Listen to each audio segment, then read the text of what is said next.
channel-kan waxaa lagu magacaabaa Khulaasada Filimada. Waa mid ka mid ah channelada loogu jecel yahay channelada Soomaaliya, isla markaana ugu daawashada badan. Wuxuu soo gudbiyana waa inuu soo koobo filimada asagoo cod saaraya waliba qaab xiiso leh. فيلمكان maanta waxa uu ku bilaabanayaa Light waa arday aqli badan oo dhigtan iskuul waxa uu assignment-yaasha imtixaanka ka iibiyaan ardayda la dhigatan fasalka waxa uu jecel yahay saaxiibadiisa Miya maalin garoonka iskuulka asagoo fadhiyo oo nasanayna hal mar duufaana ayaa bilaabay sidoo kale channelkan wuxuu haystaa 1 million subscribe iyo daawasho badan oo muuqaalada uu soo dhiga waxay helaan views badan taasoo ku tusaysa xiisaha ay leeyihiin muuqaaladiisa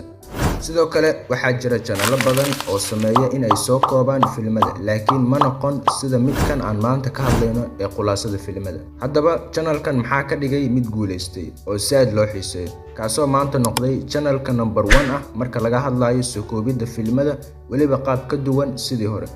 waagii hore waxaa jiray shirkado kuwaasoo lagu bartay tarjumida filimada qaasatan filimada Hindiga kuwaasoo bulshada ay aad uga heleen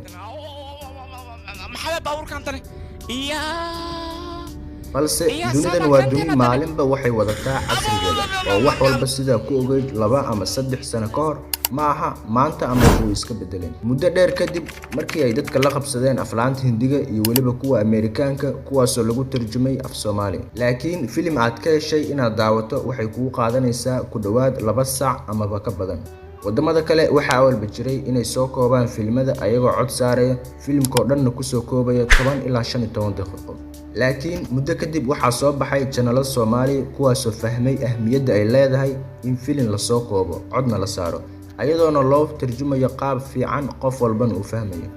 jiil kastoo soo baxa wuxuu yeeshaa hogaamiye ama qof la dhihi karo koox hebel qofka ayaa ugu fiican haddaba markay soo baxeen channelo badan oo soo kooba aflaanta codna saara ayaa isha waxay qabatay channelkan Khulaasada Filimada kaasoo noqday mid muuqaaladiisa aad loo xiiseeyo sidoo kale wiilka codka saara waa wiil fahansan shaqadan uu qabanayo walow awalba uu sameyn jiray muuqaalo shactiro carab oo uu tarjumayay dhakhtarkii aawe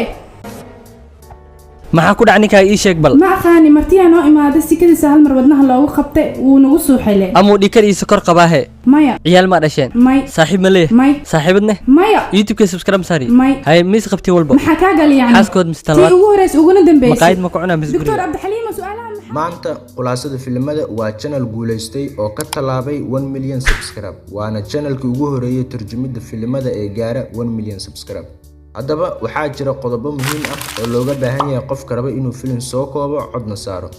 waxaan kula wadaagayaa 4 qodob oo aan u arkay aan ahaanteeda in ay kaalin weyn ka qaadan karaan markaad filim soo koobayso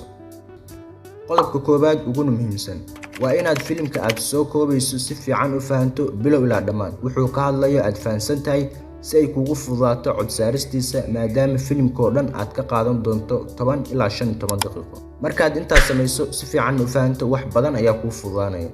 qodobka labaad waxaad u baahan tahay inaad script ka qorto filimka kaasoo waliba aad inta ugu muhiimsan filimka ku soo qaadanayso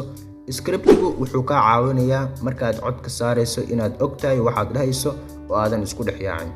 qodob saddexaad waxaad u baahan tahay inaad edit garayso si aad uga jarto inta aadan u baahnayn adigoo isticmaalaya application-ka CapCut ee muuqaalada lagu habeeyo haddaa laptop haysato CapCut ama software-ada kale waad adeegsan kartaa sida Sony Vegas ama Adobe Premiere Pro muhiimadu waa inaad filimka jarjari karto codna saari karto qodobka afraad waa inaad cod ka saarto waliba cod faseex ah si fiican loo maqli karo kana taxadar meesha aad codka ku duubayso ha ahaato meel aan wax buuq ah lahayn midna ogow codka waa wax ugu muhiimsan marka laga hadlayo khulaasaynta filimada waa inaad si fiican uga taxadartaa codka iyo gebi ahaanba muuqaalka